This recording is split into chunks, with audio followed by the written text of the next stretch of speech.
Everyone thought the billionaire's son had it all. Expensive cars waiting at the school gates, tailored suits that looked out of place among uniforms, and a name that opened every door before he even knocked. But behind the perfect smile and the mountain of privilege was a secret that no one could ignore any longer. He was failing. Every subject, every test, every teacher's attempt ended the same. His report cards were disasters, and the whispers around the halls were sharper than knives. Students laughed, teachers sighed, and the media turned his struggles into headlines. "Billionaire's son can't pass basic exams," they sneered. His name was Ethan Cole, son of Raymond Cole, the man whose real estate empires stretched across skylines. Raymond was used to dominance, respect, and victory. But Ethan was the opposite. Soft, spoiled, uninterested. He believed learning was for those who had no wealth, no shortcuts. "Why study when I'll inherit billions?" he would joke, but inside, the laughter never reached his eyes. At 17, he was trapped between arrogance and desperation, and every time he sat for an exam, the paper mocked him until he left it nearly blank. The shame boiled over one evening during a grand dinner party at the Cole mansion. Politicians, CEOs, celebrities, all gathered under golden chandeliers. But instead of boasting about his heir's brilliance, Raymond endured whispers about Ethan's failures. One guest chuckled loud enough for everyone to hear. "Imagine building an empire, only to have your son fail algebra." Raymond's face tightened like stone. That night, after the last champagne glass clinked and the guests departed, he confronted Ethan in a fury. "You disgrace this family," he spat. "Do you understand how many children would beg for your opportunities? You're not only failing your tests, you're failing me." Ethan's chest burned with humiliation. He stormed to his room, but the sting of those words followed him. The situation worsened when the school board sent a warning. One more failed exam, and Ethan would be expelled. Raymond's patience snapped. "If you don't improve, forget the fortune. You'll get nothing. No money, no empire.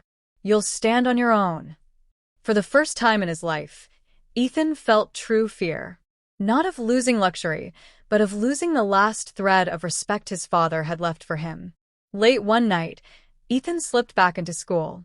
He'd left his laptop in his locker, and in the silence of empty corridors, his footsteps echoed louder than his heartbeat. That's when he saw him. An older black man, leaning on a mop handle, slowly polishing the marble floor. His name tag read Samuel. The janitor looked up, offered a warm smile, and said, "Late night, young man?" Ethan, frustrated with life, snapped back. "Why do you care? You're just the janitor." His words were sharp, but Samuel's smile never wavered. "More than you think, son. More than you think." As Ethan grabbed his laptop, Samuel noticed a crumpled exam paper sticking out of his bag. "Rough day?" he asked gently. Ethan froze, then sighed heavily. "Everyone thinks I'm dumb. My dad hates me. Nothing I do matters." The words poured out before he could stop them. Samuel didn't pity him, didn't scold him. He simply nodded. "Failure doesn't mean you're dumb. It means you haven't found the right way to learn." Ethan frowned. No teacher had ever said that. Curiosity flickered in him. "What do you know about learning? You're just cleaning floors." Samuel chuckled softly. "I wasn't always cleaning floors. Once, I dreamed of becoming a professor. Life had other plans, but books never left me. Knowledge never left me. You think I mop because I know nothing? No, son, I mop because I know life is more than pride." Ethan shifted uncomfortably. His arrogance wanted to laugh, but something about Samuel's calm certainty made him pause. Samuel leaned closer and said, "You don't need another tutor. You don't need your father's money. You need a secret, and I can give it to you if you're willing to listen." Ethan scoffed. "A janitor has a secret to passing exams." Samuel's eyes twinkled. "Not just to passing exams. To learning. To changing. Meet me here tomorrow after school. If you truly want help, I'll show you. If not, keep failing. The choice is yours." That night, Ethan lay in bed, staring at the ceiling. His father's threats echoed in his mind, his classmates' laughter stung, and the headlines replayed over and over. He had tried expensive tutors, had skipped classes, had memorized answers at the last minute. None of it worked. And now, here was a janitor claiming to hold the secret. Pride told him to forget it, but desperation whispered otherwise. The next day, as the final bell rang and the students hurried out, Ethan lingered. His heart pounded as he walked toward the library, wondering if Samuel had been serious. When he entered, Samuel was already waiting, leaning on his mop like a wise old guard. Ethan swallowed hard. He didn't know if this man could really change his life, but he knew one thing: he had nothing left to lose. And with that decision, his life was about to take a turn no one, not even his father, could have imagined. Ethan stood in the library, unsure if he'd made the right decision, but Samuel's calm presence steadied him. The janitor smiled knowingly, as if he had been waiting for this moment all along. "The secret," he began, "isn't about memorizing answers or cramming facts. The secret is understanding. You don't fight knowledge, you work with it." Ethan crossed his arms, skeptical. "That sounds like something every teacher says." Samuel shook his head. "Teachers often throw answers at you. I'll teach you how to see the answer yourself." He pulled out a notepad, scribbling a math problem. Instead of solving it, he asked Ethan to explain what he saw. Ethan muttered, frustrated, "Numbers I don't care about." Samuel chuckled. "That's the problem. You look at knowledge as punishment. Try looking at it as a puzzle instead. A puzzle makes your brain curious, not angry." With patience, Samuel broke the problem into steps, comparing it to cleaning a hallway, one tile at a time. Ethan resisted at first, but after repeating the steps, something clicked. For the first time, he solved a problem without guessing. A small spark of pride lit inside him. The days that followed became a secret routine. When school ended, Ethan didn't drive off in his flashy car. Instead, he stayed behind with Samuel. They tackled subjects piece by piece. Samuel refused to give answers directly. Instead, he asked questions that forced Ethan to think. Why does this sentence make sense? How does this formula connect? Ethan grew frustrated often, throwing down his pen, but Samuel's calm voice never wavered. "Patience, son. A strong mind is like a strong body. You don't lift heavy weights on day one." Slowly, the lessons began shaping Ethan into a thinker. Weeks passed, and Ethan sat for another exam. This time, instead of guessing or leaving questions blank, he remembered Samuel's advice: breathe, slow down, take one step at a time. When the results came, he didn't fail. He hadn't topped the class, but he had climbed into the middle range. Teachers raised their brows, classmates whispered. Some thought it was a fluke. But Ethan knew the truth. He had worked for it.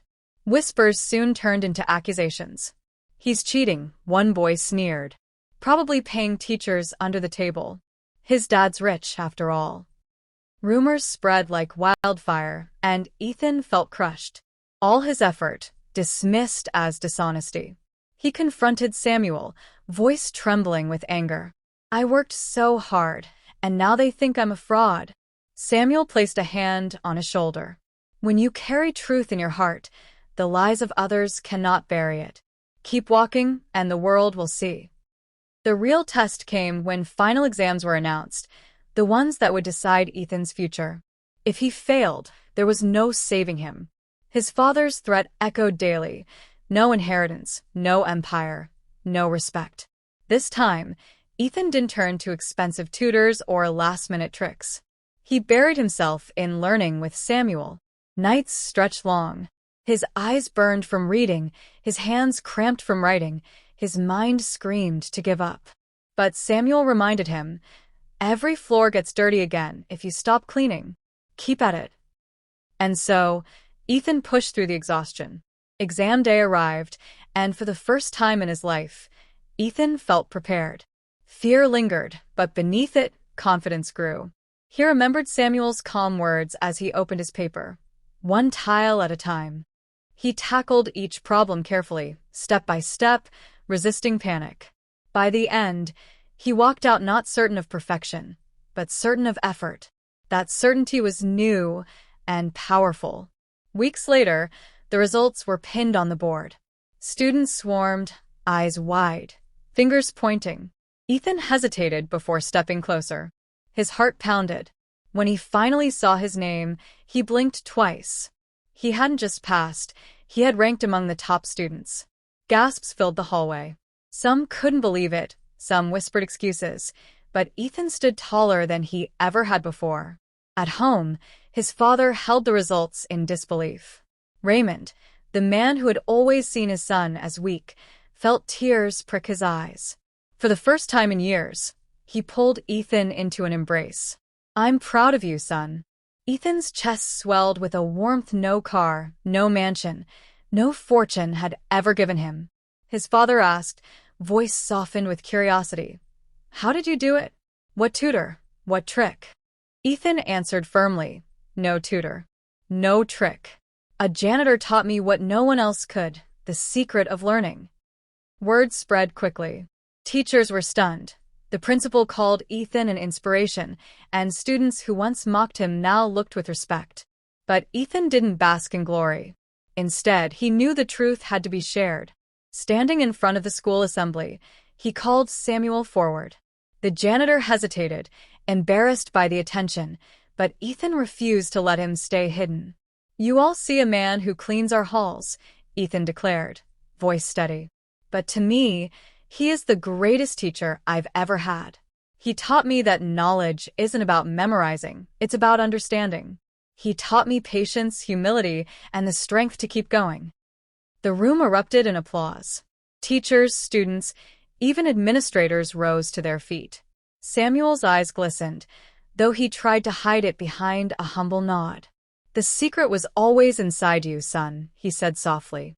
"I just showed you where to look." That moment carved itself into Ethan's memory forever.